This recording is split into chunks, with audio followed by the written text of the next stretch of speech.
on the road to Nizhny Novgorod, something like that. It's about, I suppose, 280 miles east of Moscow. I left Moscow this morning, and it's a bit of Finn's family and all that, and Oksana, they really looked after me down there. And now it's just east forever. But because, all of my emotional crutches, I suppose, I always knew when I left Prague, it's Barry and Phil were there, and then Dave was with me at the start, and then I made my way up to obviously Moscow, but I always knew I was going to be meeting somebody there, so I never felt isolated or on my own, or my eyes are burning here, but I never felt isolated or on my own.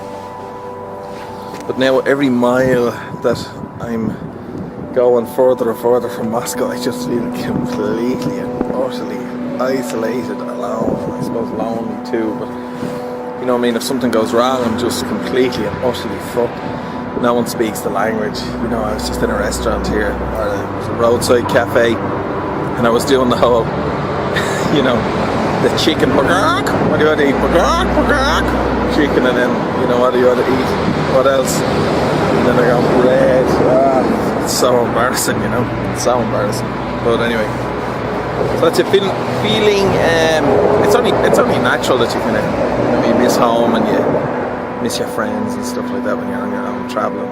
But the only thing I know from experience on these things is that, it passes very quickly, because maybe 10 miles down the road there'll be a police checkpoint who'll fucking bust my chaps for about an hour, and I'll just be so glad then to be back on the road and on my own again, because that's so much better than getting your chaps busted by the cops. It's all relative improvements. That's all you need to keep you happy. So anyway, I'm still trying to decide whether or not to actually go into Nizhny Novgorod or push on for Kazan. Kazan is an extra 250 miles beyond it, and part of me wants to really put in a massive miles day to kind of start breaking the back of the distance between here and the border with Mongolia. So I'll just see how I feel.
What I'm doing now is I'm heading down for Kazan, so I'm going to try and do 2 kind of 700 kilometer days.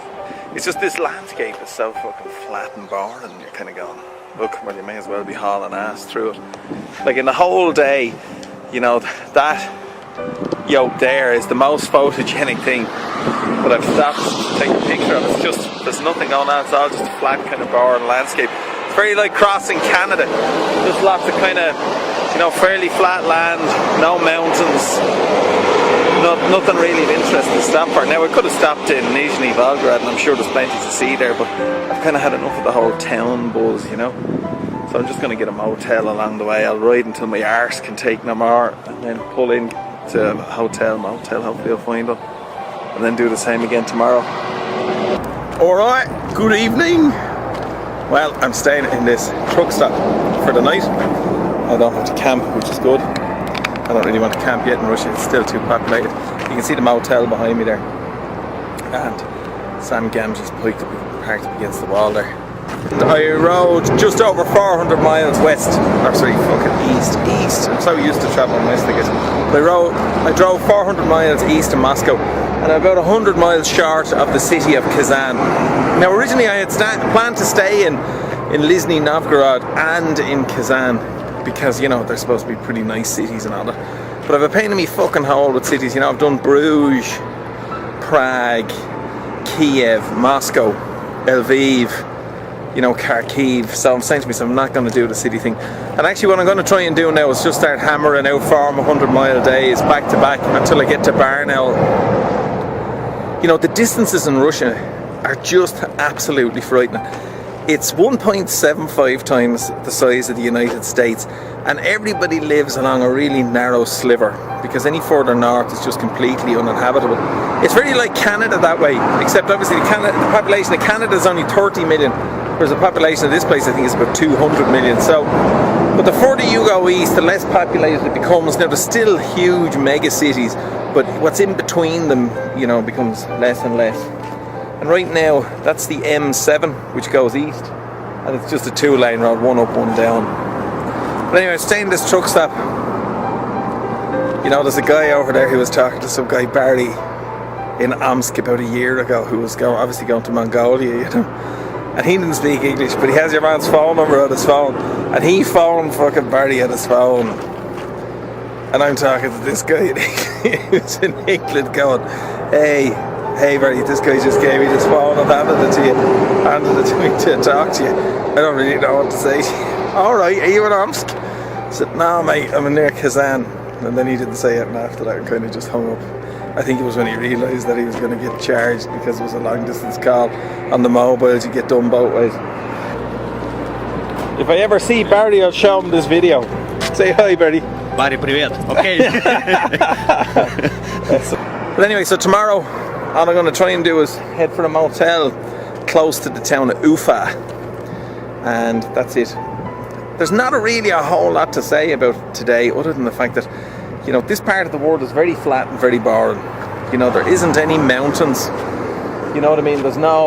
You don't get to you can't cross the Volga today, but you can't actually stop and pull over and take a picture of it or anything like that. So, you know, it's pretty boring, so I'm kind of just saying to myself, you know what, fucking haul ass to the Altai region, which is really mountains, and take lots of pictures there. And kind of when you're in the bar and stuff, and you've got the weather, nice weather, start clocking up the fucking 400 and 500 mile days, because there's going to be plenty of days when you're only going to be able to do 50. So we'll see how that goes anyway. Be nice to have a bit of Angelina there waiting up in the bed for you, wouldn't it? Brad walks home to that every night. See that right there? That's west. Sun sets in the west, obviously. Duh. But you get all these little kind of moments of synergy, I think is the best way to describe them, or kind of where things just seem to feel right, you know. Pulled in, had a shower in a really dodgy bathroom, you know, it's the bathroom's down the hall in this place. But, you know, the sun is where I came from. The sun is setting where I just was. And that way is where I'm going for the next, you know, 100 days. You know, the feeling that you're going to be driving east for that sort of duration, it's just frightening, you know. It's just absolutely frightening. And I kind of, as I was driving along, you know, you start to cast long shadows ahead of you, you know. And there's a wonderful feeling of progress when you do it, you know. And the only thing you have to do, if it's a nice day in the morning, it burns the eyes out of your head. Although I shouldn't be complaining, let's face it, this rain all day, that'll make the whole thing pretty miserable. Anyway, tomorrow's another day, we'll see how we go later.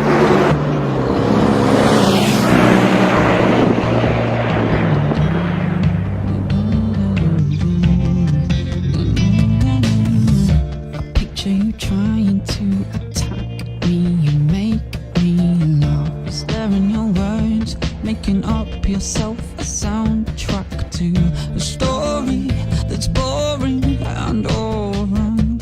So I watch you fall apart as I sing this song. So look at you now, you don't talk so loud. Your eyelashes have all run out from making them wishes and pulling them out. Screaming so loud, why won't you save me? Just save me tonight.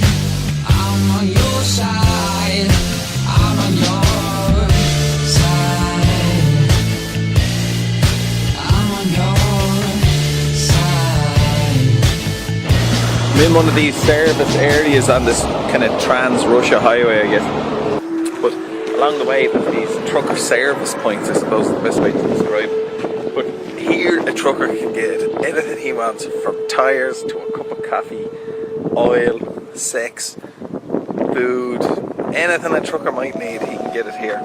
There's typically like a line of 4 or 5 hours lined up to wait to get picked up to service them from a sex point of view. And then obviously petrol, name it, anything. But all these towns exist for one reason, just to service the truckers who are constantly shipping goods across what is the biggest country in the whole world, you know. So it's just, the further you get away from kind of the big cities, all it is truck. The odd car here and there, but it's truck after truck after truck after truck. You know, it's an awesome thing to see, just nothing but 18-wheelers all around the place. Got to get out of the way before I'm killed here. I'm about 40 miles, maybe 30-40 miles east of a town called Ufa, of a city called Ufa, I should say. And my God, am I staying in a fucking dump here at the moment. My Jesus.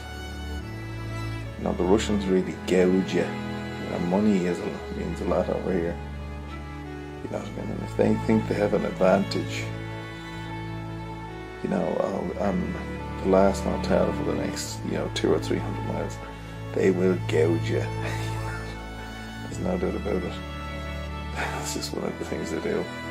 But it's 2 days in a row, the weather has been incredible, just blue skies, not a cloud, and I'm delighted to kind of put some miles in. This is the kind of the doldrums of the trip. You know, Moscow right up to the Ural Mountains is just pure flat agricultural land. It kind of reminds me a lot of actually across in Canada. But there's nothing really to see, there's no major landmarks or anything like that, and you just kind of, drive. That's about the height of it. Just get the miles done. So tomorrow I'm looking forward to getting into the kind of the Ural Mountains, and then from there, over the next couple of days I'll eventually make it to the Altai region, and that's kind of where the whole picturesque Russia kind of kicks off, and I'm kind of looking forward to that, to be honest, because of them, I'm putting in some savage miles, and when you look at the map it feels like you get an hour and a half. You wish stuff was a bit closer, but hey, you wouldn't be going around the world, you know what I mean, if you aren't putting in a lot of miles, so. But I have put in some savage miles over the last couple of days. I'm just a bit tired and worn out. But the way I look at it is tomorrow at some point I'll hit the Ural Mountains, and then from that point on it's the start of the good stuff. So hopefully that works out. When I was in school, my history teacher was a guy called Mr. Hartigan, Mr. Morris Hartigan, and I studied history right up to the Leaving Cert. One of the things we did, I guess I was part of being a neutral country as much as anything else, was we actually ended up learning quite a lot about Russia, and how it transitioned from the Tsarists to the communists. But one of the tenets of communism was collectivization of farmland. And when you're driving through Russia, or when I'm driving through Russia, I suppose, and if you ever get the opportunity to, maybe you'll find the same thing, you find that it's like I'm turning the pages of that history book again, because all around you are massive, massive farms. Fields which go on as far as the eye can see. You can see it out there. It just goes on forever and ever and ever. And it's almost like I'm heading towards the Ural Mountains now. I've left Kazan behind me, about 100 miles or so behind me, and you can see it, the big fields. Oh, that's collectivization. That's where they moved the peasants, from these small holdings and amalgamated them all. On top of that, you're driving along and you can see you're driving towards the Ural Mountains, and you're driving towards these big mega cities, which are the other side of the Ural Mountains. And again, for World War II, what Stalin did was he moved all of the industry, all the kind of key industry for Russia behind the Ural Mountains. So if the Germans ever invaded, they'd only be getting some farmland. It's just one of the things that it's a kind of an unexpected fringe benefit to doing this trip. Part of it was always just going to be an adventure about, driving around the world and all that sort of stuff. But the piece I never anticipated was that I'd be driving along and getting these massive feelings of deja vu from history, I could just see Mr. Hartigan there going, know, what are the 5 tenets of communism, Hughes? And me going, you're spoofing, friend. Then he says, you're spoofing. Take 100 lines, Hughes. It's not good enough, you don't know your stuff. You come in here, you get it done next time. Anyway, Morris, thinking of you out here in Russia, baby. If you ever get to see it, that is. Okay, 3rd day on the road from Moscow. I did about 700 kilometers today, so all told, I'd say about 2,100 kilometers since I left Moscow. That over there is Kazakhstan, well, about 50 miles that way. So I'm sitting right on, get out of the way of this car, I'm sitting right on top of the Kazakhstan border at the moment, and the whole way today you could see people's skin tones gradually getting darker. There's a lot more Kazakhs knocking around. Not that I really know what a Kazakh looks like, but let's just say the skin tones all got darker gradually over the last, couple of 100 kilometers. As part of getting here, I came over the Ural Mountains, which really should be just called the Ural, fairly decent sized hills. I don't know if I passed over anything more than 600 meters tall, but it was kind of disappointing. I guess I kind of thought to be a couple of snow-capped mountains. Well, not snow-capped, but something to kind of take a picture of. And because Russia's not geared up for tourism, there's nowhere to really pull in and take a picture of it without getting yourself mauled by the truck that's coming behind you. So I'm staying in another truck stop tonight. It's amazing. The one I stayed in last night was a fucking dump, and it cost 2,500 rubles. Right? This one is twice as good and it's only costing me 800. It just goes to show there are gougers out there. That's where the word comes from, gougers, price gougers. In Ireland we use the word gouger interchangeably with a bunch of other things. Anyway, washing clothes, but you never realise how much time you actually spend washing your clothes. There isn't an awful lot of laundrettes or anything like that out here in Russia, so you can obviously pay the whole where you're staying, the hotel or the motel or whatever it is, but they charge you a fortune to clean them, so you end up washing everything out of the sink. So by the time I get home, everything's just going to be a dull grey. Rinse and repeat, rinse and repeat. The gas thing is when I was, when I used to be married, the ex-missus used to tell me I never fucking did anything. But here I am, hand wash and everything, If only she could see me now.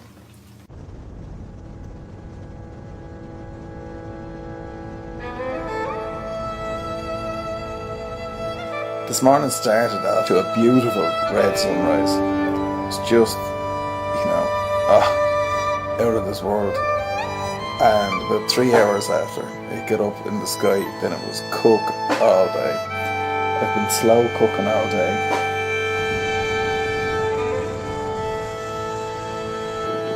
How are you?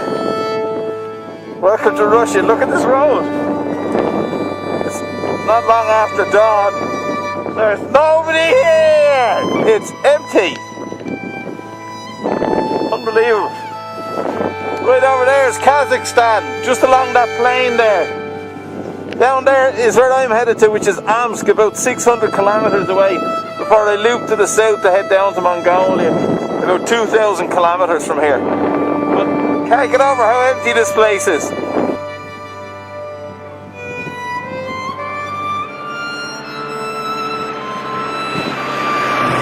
I'm officially in Siberia now, so I need to change the way I'm thinking and just start filling up on half tank now instead of letting it go down.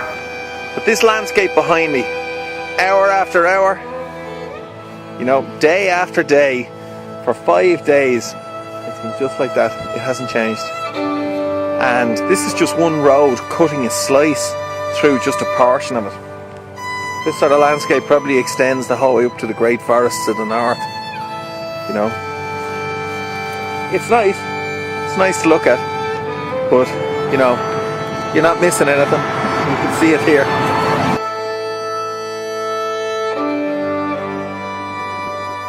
Right, and you see that? That's what I want to see. That is manna from heaven. Succor for a grieving heart.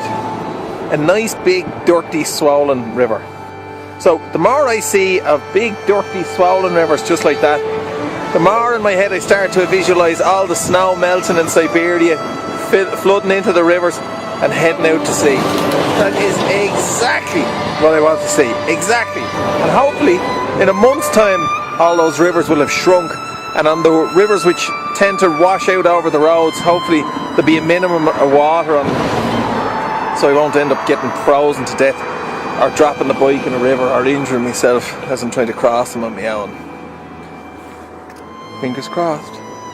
Oh, that the sun god may heat the land, and that the river and the snow may melt, and that the water shall wash down to the sea, so Oisin shall cross it the river freely and easily, and get to Magadan, where waiteth the 40 virgins of questionable virtue.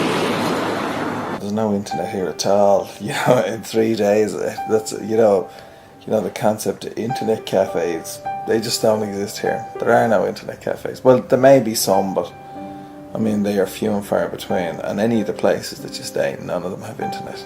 I mean, absolutely none of them. So I'm 3 days without talking to or communicating with anybody, and my phone as well, thanks to fucking Vodafone or whatever they do, it just call barring, so I can't fucking phone anybody.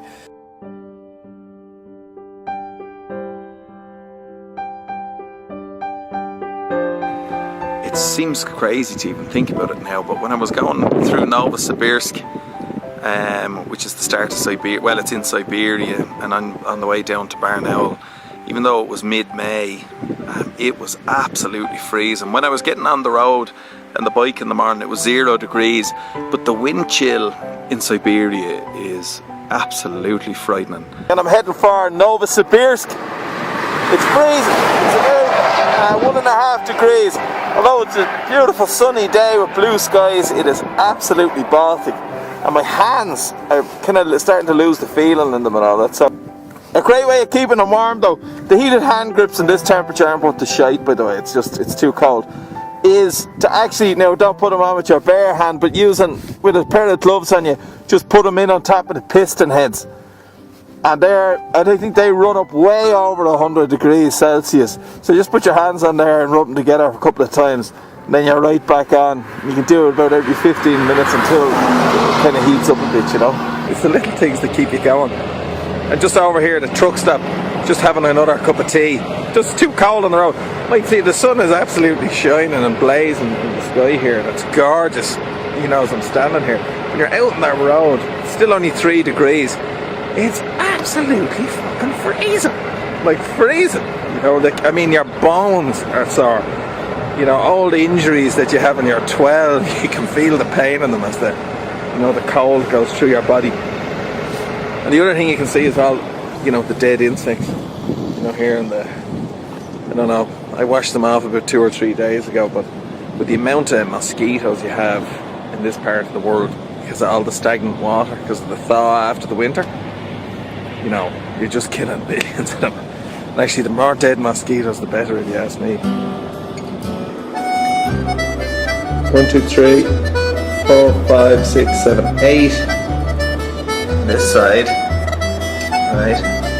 9, 10, 13, 14, 15, 16, 17, 18, 19. Now this one here, this counts as a double strike because there's at least 3 in that triangle, and another one is there and there. Right. Now over to the other foot. Right. You can see one here really itchy.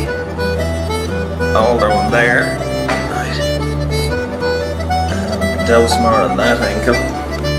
What's that? 1, 2, 3, 4, 5. There's about 4 in various phases of lumps there. We got 3 more there. Another one there. I just have to show you my little anger there. Let me check it. No. Right. You see the elbow. Oh, look at the big peachy one right there in the elbow. Look at it. Oh yes, that was a fucking beast he had. Exact same. Oh, look at the big bastard there. Look at it. Peachy.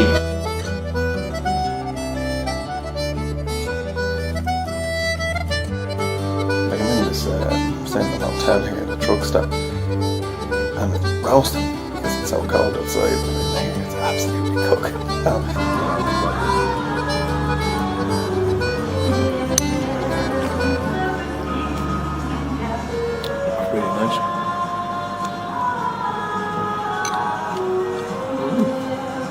be honest, it's so cold out now. Really, the only requirement it needs to fill is that it's hot.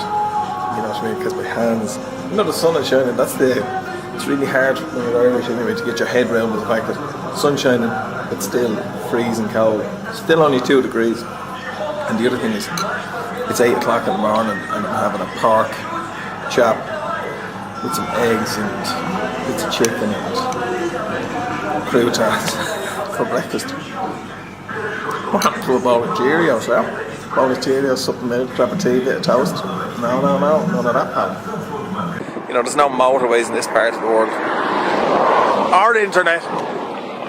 No internet, can't get on fucking email. Only got 2 texts in the last 3 days, 2. No one's thinking about me back home. It's obvious. No one loves me. I'll die alone on the road. And no one will come to the funeral. No one. There won't be no parade. No. Look, what is this helmet doing to my head? Jesus. But I suppose for the first time, really, I had to use all my warm weather or my cold weather gear, and it was great because I'm packing it after me for the last 28 days, and finally I get to use it, which is good. That's helmet head. You see that hair? Helmet head. You can do nothing with it. Fucking rub it around the place. Just looks like a burst fucking couch. Along a lot of the roads here, just on this stretch, you can see the driving clip. What happens is that the snow falls during the winter, and it puts obviously a layer of snow then on the road. And what happens is because it's mainly just trucks which are driving on it, and they all follow a single line down it, you just create these massive kind of ridges in the road. Ridges or depressions in the road which go on for miles. But pretty much since I came down out of the Ural Mountains, and they're not much of a mountain really, to be honest. Just killing a mosquito there. The landscape hasn't changed a bit. There's a lonely road which I'm sharing with just the odd truck going by here, coming down. And then everything is either birch trees, flat grass, with lots of stagnant water. You can see it behind me, so tons of mosquitoes and little black flies that bite the shit out of you. Midges. Birch trees, flat land, and that's it. And what seems to happen, obviously the growing season, grass needs 6 degrees before it'll grow. So the growing season is really short, and what seems to happen is they grow a bit of grass to feed cattle or whatever it might be, and then when that's done, then they burn it back, plough it and go again. So it really is one of the most harsh existences you can possibly imagine.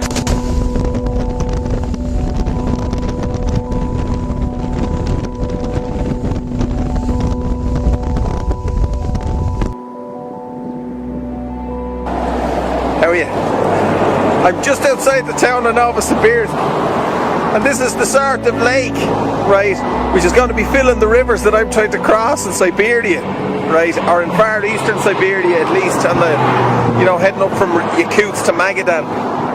You can see it's still ice. That's one of the reasons I have to kind of go a little bit slower, because when I get there, all this ice has to be melted into that river and gone, out to sea, so that at least when I'm trying to cross, the rivers are a bit lower. But as you can see, it's May 13 today, and it's still all ice. Well, it is starting to melt. Can't really hear with the traffic, but it sounds like somebody's cooking rashers and eggs out there. It's all cracking away. But I'm not kidding you. This has sent a shudder of fear to me, because it's been 2 degrees all day driving along on the bike, and I'm fucking freezing. Can you imagine how cold it would be crossing that? You know what I mean? Getting soaked up to your balls in that stuff. My God, it's fucking scary stuff altogether. I can't believe it's May 13th and it hasn't melted. It must melt in a hurry. Well, it'll want to start melting pretty quick, hopefully. Or this trip's going to end in Magadan, or a couple of thousand miles short. Novosibirsk is a pretty bleak town, by the way. Don't be putting this on your holiday destination list in a hurry.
along the way, I saw a helicopter which is just parked outside a gas station. Listen, it's something you don't see back home now. A huge helicopter too, like it was massive. And it was just parked. Obviously, it hadn't been used. Unbelievable. But just parked up beside a gas station. There you go now. The other thing you could see an awful lot of was the locals are burning the fields. I think what happens is they grow a crop, bear with me on this, for last year, right? And then they harvest it, and say they just leave the stubs of it in the ground. Then the winter comes, which obviously freezes it, and then that thaws. And what they do then is they burn it back, then they plough it, then they sow it with some form of a crop that's going to be harvested before the winter comes again, probably in September. So all around the place there's fires burning, massive fields just on fire. Couldn't really get close enough to any of them to get a good shot of it, but you could certainly see the smoke. Save me tonight, and I'll be waiting in line. You see, all that I've gotta be, well, it's all that you want from me. So tonight, I'm sorry for wasting your precious time. Look at you now, you don't talk so loud. Your eyelashes have all run out from making them wishes and pulling them out. Screaming so loud, why won't you save me? Just save me tonight. I'm on your side, I'm on your side, I'm on your side, I'm on your side, I'm on your side. Save me tonight, and I'll be waiting in line.